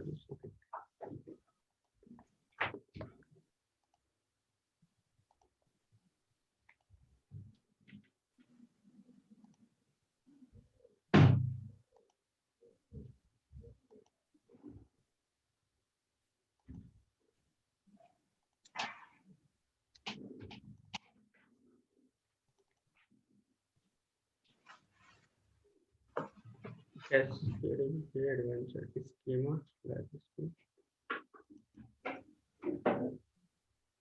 cascading और data integrity, एक normalization and normal form बची है, ज्यादा होगा तो नेक्स्ट ये सारे अंडर एक डिजाइनिंग पार्ट में आ जाता है। टेबल का डिजाइनिंग कैसे करते हैं उसके अंडर ये सब कुछ आ जाता है। तो हमने देखा था ना डेटाबेस नॉर्मलाइजेशन कैसे करते हैं। ज्यादा ठीक है, एक बार देख लेते हैं आगे फिर समझ लेंगे। तो डेटाबेस नॉर्मलाइजेशन क्या है? कह रहा है general definition, normalization is the process of logically dividing large set of data into smaller and meaningful ones and defining the relations between them. तो बेसिकली नॉर्मलाइजेशन एक लेमन टर्म में समझा जाए तो नॉर्मलाइजेशन ये होता है जैसे मान लो कि हमारे पास बहुत सारे रिकॉर्ड्स है, अब उसको हमें अंडरस्टैंडिंग नहीं हो पा रहा है। अब जैसे मान लो कि क्लोथिंग है, हम ऐसे पैकिंग कर देते हैं, जब हमें देखना होता है, हमें फाइंड करना होता है कौन सा किसके लिए है, तो उस समय में क्या होता है, प्रॉब्लम होता है और एक तरह से परफॉर्मेंस भी बहुत इश्यू हो जाती है। तो वैसे हमारे पास बहुत सारे डेटा मिला, तो उसको हम यदि उस डेटा को डिवाइड करें डिफरेंट डिफरेंट टेबल में, जिससे उससे कुछ मीनिंग निकले। जैसे मान लो एड्रेस से रिलेटेड हमें डेटा है, तो उसको हम एड्रेस टेबल में रख दें, तो जब भी हमें एड्रेस रिलेटेड कोई इंफॉर्मेशन चाहिए तो हम केवल एड्रेस टेबल में ही हम देखें, न कि किसी टेबल में देखें। वैसे मान लो कि कस्टमर आईडी है, तो कस्टमर आईडी कस्टमर डिटेल है, तो केवल कस्टमर डिटेल से में ही देखें। ऑर्डर डिटेल है, कस्टमर ऑर्डर का, तो केवल ऑर्डर में ही देखें। तो इस तरीके से जो भी हमारा ह्यूज डेटा है उसको हम मल्टीपल टेबल में डिवाइड कर दें और किसी भी टेबल में रिपीटेशन ना हो, जिससे परफॉर्मेंस इशू होता है। तो ये सारी चीजें हमें ध्यान में रख के हमें नॉर्मलाइज करना पड़ता है, एक तरह से हमारे प्रोसेस की इम्प्रूवमेंट करती है। तो इसको एक बार देख लेते हैं। तो definition of normalization database terminology. तो डेटाबेस की टर्मिनोलॉजी में क्या है, normalization is the process of organizing the fields and tables of a relationship database to minimize the redundancy, यानी डुप्लीकेसी को क्या करता है, एक तरह से मिनिमाइज करता है। मान लो कि एक ही टेबल में रख देंगे, तो जिससे कि मान लो कि एम्प्लॉय आईडी और एड्रेस रख दिया, तो एड्रेस मान लो उसका 2-3 जगह है, तो 3 बार उसका एम्प्लॉय आईडी क्या होगा, रिपीट होगा उस टेबल में। तो उसको बेटर ये रहेगा कि हम एम्प्लॉय का डिटेल अलग रख दें और उसका एड्रेस एम्प्लॉय का उसको एक अलग टेबल में रख दें, क्योंकि हमारा रिपीटेशन नहीं होगा। तो ये हमारा रिडंडेंसी को कम करता है, डुप्लीकेसी को कम करता है और डिपेंडेंसी को भी कम करता है। डिपेंडेंसी इन द सेंस कि एक टेबल दूसरे टेबल पर डिपेंडेंसी ना हो। तो ये आगे अभी देखेंगे। The objective is to isolate the data so that additional deletion and modification of the field can be made in just one table and then propagated spread through the rest of the database using the defining relationship। जैसे अभी हमने foreign की किया था, एक table में कर रहे हैं लेकिन अलग टेबल में ऑटोमेटिकली सारे ऑपरेशन परफॉर्म हो जा रहे हैं। तो नॉर्मलाइजेशन का रूल यहाँ पे, normalization rules are divided into the following normal form. जैसे first normal form, second normal form, third normal form. यहाँ तक आने से हमारा पूरा डेटा एक तरह से नॉर्मलाइज हो जाता है मोस्टली थर्ड स्टेज पे। तो फर्स्ट नॉर्मल फॉर्म में क्या है, each column value should have unique row of data. तो जो भी कॉलम होगा वो हमारा यूनिक होना चाहिए। जैसे ensure that there is the primary key, इसमें एक प्राइमरी की होना चाहिए। Ensure that there are the no repeating group of data, duplicate यानी डुप्लीकेसी नहीं आना चाहिए रिकॉर्ड में। जैसे एक हम बना रहे हैं क्रिएट टेबल कस्टमर, तो कस्टमर में इसकी आईडी हो गया, नेम हो गया, एज हो गया, एड्रेस हो गया, ऑर्डर हो गया, तो यहाँ पे रिपीटेशन आएगा, जैसे ये सही नहीं है। जैसे आईडी हो गया, नेम हो गया, तो चलो सही है, एज भी हो गया, ये भी सही है, लेकिन एड्रेस क्या होगा, कस्टमर का एड्रेस तो मल्टीपल हो सकता है ना, और ऑर्डर भी तो मल्टीपल हो सकता है। जितनी बार ऑर्डर करेगा उतनी बार ये इन्फॉर्मेशन रिपीट होगा यहाँ पे। तो फर्स्ट नॉर्मल फॉर्म क्या कह रहा है, each column value should have the unique row of data. तो कहने मतलब डुप्लीकेसी नहीं होना चाहिए, सारे एक यूनिकली होना चाहिए। ये नहीं है कि एड्रेस हम चेंज कर रहे हैं तो 3 बार आईडी रिपीट हुआ, 20 बार ऑर्डर लिए दिन में तो हमारा 20 बार फिर से आईडी नेम रिपीट हुआ, तो इस तरह से हमारा परफॉर्मेंस इशू हो जाता है। इसी को अवॉइड करने के लिए हमें नॉर्मलाइज करना पड़ता है। तो इस केस में क्या करना पड़ेगा, so if we populate the table for a single customer having the multiple order, then it would be something as follow। जैसे कि customer ID name age address ऐसे किया, तो जैसे मान लो कि हमारे पास ऑर्डर हुआ, तो जैसे 100 ऑर्डर हो गया, फिर से ये ऑर्डर हो गया, सचिन, ये तो बार बार रिपीट हो रहा है ना रिकॉर्ड, तो इससे परफॉर्मेंस हमारा परफॉर्मेंस पे इशू होगा. But as per first norm we need to ensure that there are no repeating groups of the data. तो ग्रुप्स का मतलब कि ये हमारे ग्रुप्स हो गए. तो भी हमने कॉलम बनाया था जैसे कि ID, name, age, address, order. यानी जैसे हम कुछ करें तो रिपीटेशन नहीं आना चाहिए ग्रुप का. So we need to ensure that there are no repeating group of data. So let us break about table into two parts and join them using the key as follows. तो अब इसको हमने normalise किया कि जिसका इसका rule था उसको फॉलो किया. Each column value should have unique row of data. तो जो भी कॉलम होगा एक यूनिकली होगा तो प्राइमरी की लगाना पड़ेगा. तो यहाँ पे नॉर्मलाइज कर रहे फर्स्ट नॉर्मल फॉर्म. तो इस केस में क्या होगा, एक कस्टमर टेबल बनाया जिसमें प्राइमरी की रखा, कस्टमर आईडी जो आईडी था, और नेम, एज और एड्रेस. चलो एड्रेस ज्यादा रिपीटेशन नहीं हो, लेकिन ऑर्डर ज्यादा रिपीटेशन हो रहा था तो एड्रेस एक भी हो सकता है. तो this table would have the following record. तो ये हमारा कस्टमर टेबल हो गया नॉर्मलाइज किया. तो सेकंड वाला customer ID, name, age, address. तो यहाँ पे 100 एक तरह से ऑर्डर हो गया, ये नेम हो गया, एज हो गया, एड्रेस हो गया. तो जितने भी ऑर्डर करेगा एक इस टेबल में जाके जाएगा. और तो इस तरीके से हमारा हो जाएगा ऑर्डर टेबल प्राइमरी की. यानी ऑर्डर टेबल में प्राइमरी की हम क्या, ऑर्डर आईडी पे हम प्राइमरी की लगा लेंगे, कस्टमर आईडी और ऑर्डर वर्क. तो ये हमारा फर्स्ट नॉर्मल फॉर्म हो गया. ये आगे सेकेंड वाला पढ़ेंगे स्पेशली क्योंकि ज्यादा है, थोड़ा सा और एक्सप्लेन करेंगे. ऑलरेडी हम डायरेक्शन कर रहे हैं. तो ओवरऑल इसका देखा जाए मेन इंटेंसिटी क्या है, एक तरह से हमें ऑर्गेनाइज करना है टेबल को. ऐसे ऑर्गेनाइज करना है जहाँ पे हमें डुप्लीकेसी ना हो, परफॉर्मेंस का इशू कोई ना पड़े. हमें डिवाइड करना है टेबल को डिफरेंट. ये फर्स्ट नॉर्मल में यही कह रहा है कि जितने भी ग्रुप ऑफ रिकॉर्ड जो हो रिपीटेशन नहीं होना चाहिए. तो उसके लिए आप जो भी करना चाहे प्राइमरी की लगाओ, दोनों में दो टेबल में डिवाइड किया और उसके बाद निकालिए. ठीक है, ठीक है. और ये वाला जो था वो देख लेते हैं. तो यहाँ पे ये रिलेशनशिप है.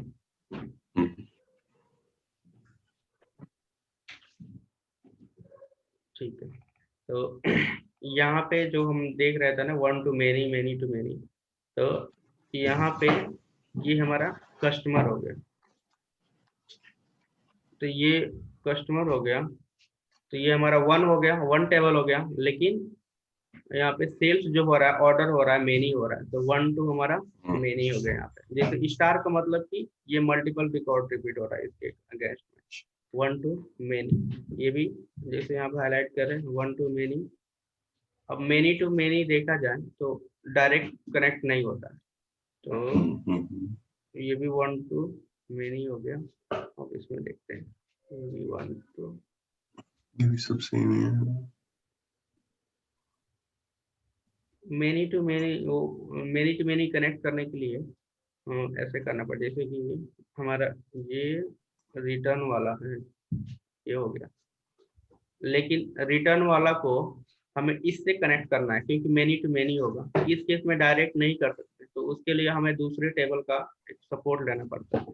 तो इसके लिए हमें दूसरे टेबल का क्या सपोर्ट लिया, हाँ इसका सपोर्ट लिया. देखते हैं इसमें कौन सा कनेक्ट है. ठीक है, इसमें ये वाला, हाँ ये ठीक है. तो इस टेबल का हमने सपोर्ट लिया क्योंकि एक बार डायरेक्टली नहीं कनेक्ट होगा.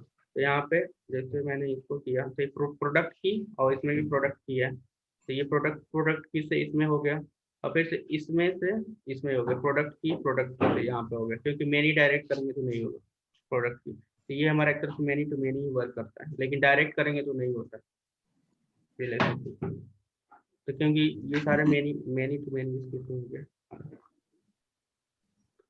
और 1 to 1 इसमें भी है नहीं कोई रिलेशनशिप. तो ये देखो हम बोलते हैं डेटा मॉडलिंग. बहुत सारे टेबल उसको समझना क्या है फॉर्म. ये सब उसमें भी करते हैं, सीक्वल में भी करते हैं ऐसे.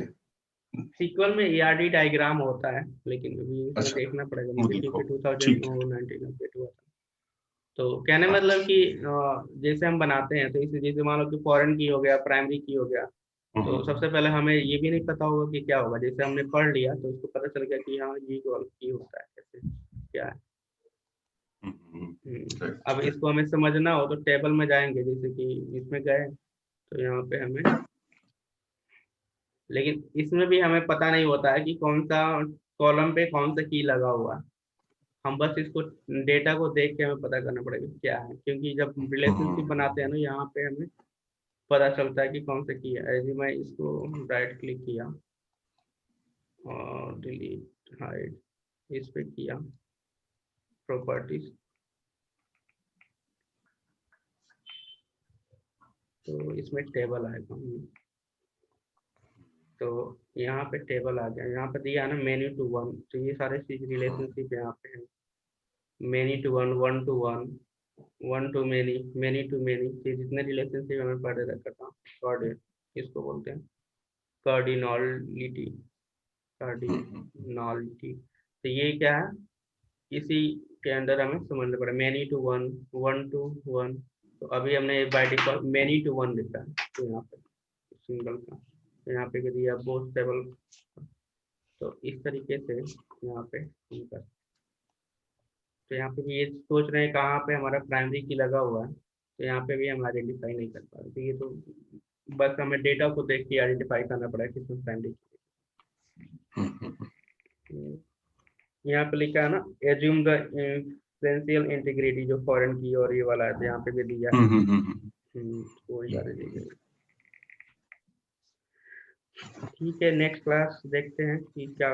नेक्स्ट क्लास मुझे लगा थर्ड वाला मॉड्यूल है, तो ये रिलेशनशिप हो गया और ये नॉर्मलाइजेशन एक्सरसाइज, स्कीमा वाला बचा हुआ, तो स्कीमा वाला देखेंगे कितना है। तो कल इसमें कुछ नहीं, स्कीमा वाला हमने देखा ही है ना, क्रिएट कैसे करते हैं स्कीमा या चार्ट जैसे टेबल, इसमें तो ऑलरेडी कवर है, इसमें कुछ नहीं है। अब नेक्स्ट सीधे मॉड्यूल में हम यहाँ पे जाएंगे, तो यहाँ से नेक्स्ट क्लास यहाँ से स्टार्ट करेंगे। DML, DReal, ये TCL, ये सब बेसिक डेटा टाइप जो भी पढ़ना है, जल्दी जल्दी समझ में आएगा तो हम आगे बढ़ते रहेंगे, तो कुछ नहीं है मिस्टेक में, क्योंकि थोड़ा सा इसमें ज़्यादा है लेंदी सारी चीज़ें। धीरे धीरे चलेंगे तो बहुत सारे, जितना समझ में आ रहा है उसके बाद करते रहेंगे प्रैक्टिस करना। तो नेक्स्ट क्लास में हम स्टार्ट करेंगे मॉड्यूल 3 से। मॉड्यूल 1 मॉड्यूल 2 हो गया, मॉड्यूल 3 से जिसमें क्लासिफिकेशन करेंगे, DReal, DML, TCL, उसके बाद SQL प्रोग्राम। उसमें वो रह गया ना बस हमारा मॉड्यूल 2 में, वो जो आप दिखा रहे थे, क्या नाम था उसका, नॉर्मलाइजेशन। नॉर्मलाइजेशन, थोड़ा सा वो अगला क्लास में हम उसको कर लेंगे। ठीक है, हाँ जी। ठीक है, ठीक है। तो एक बार एक डिफाइन कर लेते हैं ना, एक बार डिफाइन कर लेते हैं कि हमारा जो क्लासेस है ना उसके अकॉर्डिंग, जैसे कि अल्टरनेट वे में लेना है तो कैसे कर लेंगे, शेड्यूल कर लेते हैं 5 दिन के लिए। इससे क्या होता है ना कि फिर से कंफ्यूजन हो जाती है। नेक्स्ट कब करना है, कल करना है कि फिर नहीं, अब ऐसे करते हैं, मैं बता रहा हूँ उसके हिसाब से रहेगा। आज हमने क्लास ले लिया सैटरडे को, तो अल्टरनेट में मंडे से करते हैं। मंडे हो गया, फिर से मंडे एक्चुअली ना, मंडे मेरा काम सुबह 7 बजे चालू हो जाता है, तो ऐसा करते हैं TTS कर लेते हैं, आप बोलो तो मुझे एकदम बढ़िया रहेगा। ट्यूजडे से कर लेते हैं, ट्यूजडे। ठीक है, डन डन। थर्सडे, फिर से ये 3 वीक में 3 क्लासेस होंगे, तो आराम से। बढ़िया बढ़िया, ठीक है। ठीक है, तो मैं ठीक है जी, अपलोड आप कर ये डाल दूंगा। दीजिए। हाँ जी, ओके जी, okay, bye. Bye. Happy Diwali again. आपको भी। बाय।